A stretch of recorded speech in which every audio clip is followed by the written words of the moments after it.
یہ فرمایا کہ یہ جو آپریشن کیے جا رہے ہیں، جو علیمہ خان صاحبہ نے آ کے ان کا میسج بھی دیا، پھر ایکس پلیٹ فارم پر بھی انہوں نے باقاعدہ طور پر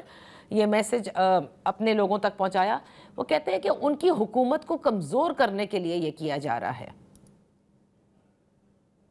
دیکھیے، ایک میں آپ کے ناظرین سے آپ کے توسط سے استدعا کروں گا کہ دہشت گردی ایک ایسا معاملہ ہے جو ہر قسم کی اندرونی سیاست سے بالا تر ہے۔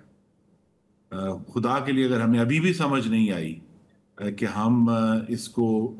اور کسی بھی سیاسی مقصد سے استعمال کرنا چاہیں، پاکستان کی سرزمین کے تقدس کا سوال ہے اور اس پر رہنے والے شہریوں، ہمارے بھائیوں بہنوں اور فوجی جوانوں افسروں کی زندگیوں کا سوال ہے۔ اس پر ہمیں بغیر کسی ابہام کے اور کنفیوژن کے اکٹھا ہو کر اس کا خاتمہ کرنا ہے، کیونکہ اس کے بغیر جو اصل ہم سب کا مطمع نظر ہے کہ پاکستان ایک خوشحال اور ترقی یافتہ ملک کی حیثیت میں آگے بڑھے 21ویں صدی میں، وہ اچیو نہیں ہو سکتا۔ خرم دستگیر صاحب، اب سیلاب کے جو معاملات ہیں اس کی طرف میں آنا چاہوں گی، کیونکہ پاکستان پیپلز پارٹی نے کئی باتیں کہی ہیں، ان کے چیئرمین نے بھی، انہوں نے کہا کہ عالمی سطح پر اپیل کرنا لازم ہے۔ آپ کیا سمجھتے ہیں کہ اتنے سکیل پر یہ ڈیوسٹیشن ہوئی ہے کہ ہاں اس پہ بنتی بھی ہے اپیل؟ آپ نے دیکھا سینٹ میں انہوں نے قرارداد بھی جمع کرائی ہے، اور دوسرا ان کو اعتراض ہے بسپ کے اوپر ابھی تک عمل درآمد نہ ہونے کا، باوجود اس کے کہ وزیر اعظم سے بلاول بھٹو صاحب کی بات بھی ہوئی تھی، اور وہ سمجھتے ہیں کہ سیلاب متاثرین کے لیے جو سب سے بہترین طریقہ امداد پہنچانے کا ہے وہ بے نظیر انکم سپورٹ پروگرام کے تھرو ہے۔ جی، تو میری پہلی تو توقع یہ ہے کہ چیئرمین پیپلز پارٹی جو ہیں وہ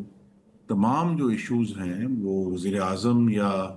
جو کابینہ کے سینئر وزراء ہیں ان کے سامنے رکھ کر اس کو ریزالو کریں گے۔ یہ ضرور اختلاف پیدا ہوا ہے کہ پاکستان کی حکومت نے یہ فیصلہ کیا ہے کہ یہ جو ہم جسے کہتے ہیں ریسکیو اینڈ ریلیف والا جو مرحلہ ہے سیلاب زدگان کی مدد کا، اس کو صوبائی حکومتیں خود اپنے وسائل سے فنڈ کریں۔ اس کے بعد جو ریہیبلیٹیشن ہے، جہاں ہمیں گھر بنانے ہیں، کچھ ہمیں ٹیکنیکل ایکسپرٹیز چاہیے ہوگی اپنے جو پانی کی گزرگاہیں انہیں میپنگ کرنے کے لیے، اس سٹیج پر آ کر بھی بجائے امداد طلب کرنے کے ہماری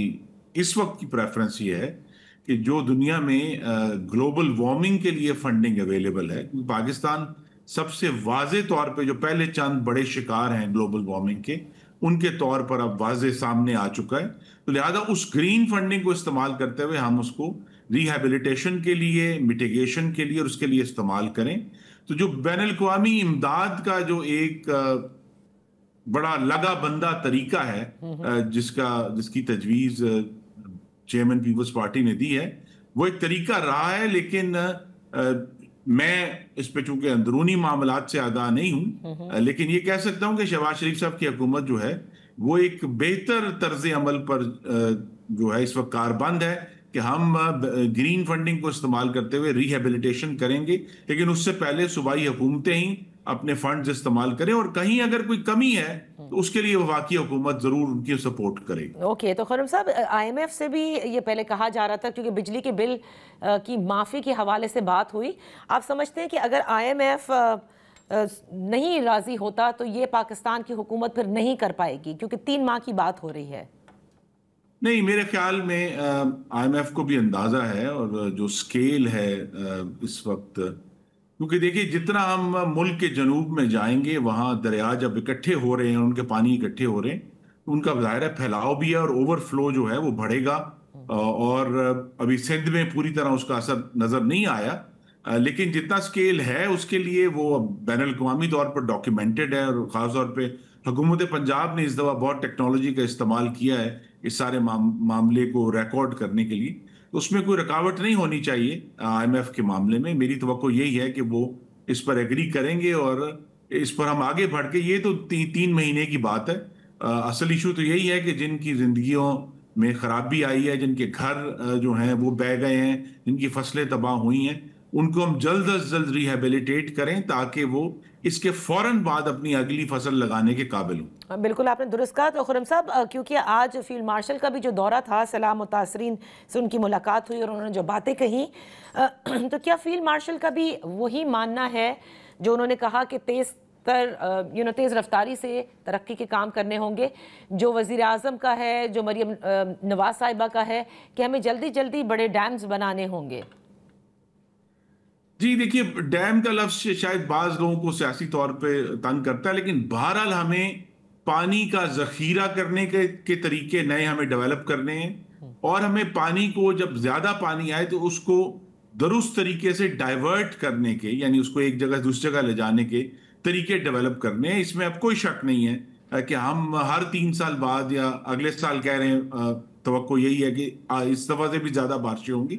تو ہمیں اس کے لیے تیاری کرنی ہے۔ اور یہ تیاری جو ہے، میں بھی آپ کے ناظرین سے استدعا کروں گا، یہ تیاری 1 سال کی نہیں ہے، یہ اب مستقل، خاص طور پہ صوبائی حکومتوں اور فیڈرل گورنمنٹ کے بجٹ کا حصہ ہونا چاہیے کہ ہمیں سیلاب سے نمٹنے کے لیے مختلف قسم کے ذخیرے اور ڈائیورژنز کریٹ کرنی۔ جن ڈائیورژنز کا، دیکھیں ذخیروں کا آپ نے ذکر کیا، بہت سے کلائمیٹ ایکسپرٹ یہ کہتے ہیں کہ بڑے ڈیمز کی نہیں، ہمیں چھوٹے ڈیمز پھر بھی چل جاتے ہیں، لیکن دنیا بھر میں بڑے ڈیمز کا جو ہے وہ اب ان کو اتنا اچھا نہیں سمجھا جاتا۔ دوسری بات جو آپ نے کہا نا ڈائیورٹ کرنے کے، سو آر وی ٹاکنگ اباؤٹ وہ جو 6 کنالز تھے جس کے اوپر پھر بڑا سندھ کے اندر آپ نے دیکھا کہ نیشنلسٹ پارٹیز بھی نکلی تھیں اور بڑے احتجاج ہوئے تھے، اور اس میں اس وقت یہ کہا جا رہا تھا کہ اگر یہ کنالز بنیں گے تو فلڈ کی صورت میں پانی کو ڈائیورٹ کیا جائے گا چولستان میں۔ سو آپ کو لگتا ہے کہ ہمیں اس پر کام کرنا چاہیے؟ جی، ہمیں کام کرنا چاہیے، اور دیکھیے کام تو بہت کرنا ہے۔ پاکستان کی زراعت جو ہے اس میں پانی کا استعمال بہت انیفیشنٹ ہے، بہت پانی زراعت کے اندر بھی اسینچلی ہم آج تک بھی اپنی پوری سرزمین پر، پورے خیبر پختونخوا سے لے کر ٹھٹھا بدین تک فلڈ اریگیشن کرتے ہیں، یعنی ہم پانی جو ہے کھیتوں میں ڈال دیتے ہیں۔ دنیا بہت آگے بڑھ گئی ہے پانی کے ایفیشنٹ استعمال میں۔ تو یہ تو جو کلائمیٹ چینج ہے وہ ہمیں وقت سے پہلے جو ہے وہ فورس کر رہا ہے، کہ زبردستی ہمیں سمجھا رہا ہے کہ آپ جب عام سالوں میں پانی کم ہو تو پانی کو ویسٹ مت کریں، ڈرپ ایریگیشن استعمال کریں، کم پانی والے طریقے استعمال کر کے اپنی فصلیں حاصل کریں، اور جب پانی زیادہ آئے تو اس کی تیاری کر کے رکھیں کہ تاکہ آپ اس کو جب آئے تو اس کو ڈائیورٹ کر کے اپنے لوگوں کی زندگیاں اور ان کے روزگار، ان کا جو پوری کاشتکاری ہے اس کو بچا سکیں۔ بہت بہت شکریہ خرم دستگیر صاحب فار بینگ ود اس آن دی شو۔ وقت ہوا ہے یہاں پر ایک بریک کا۔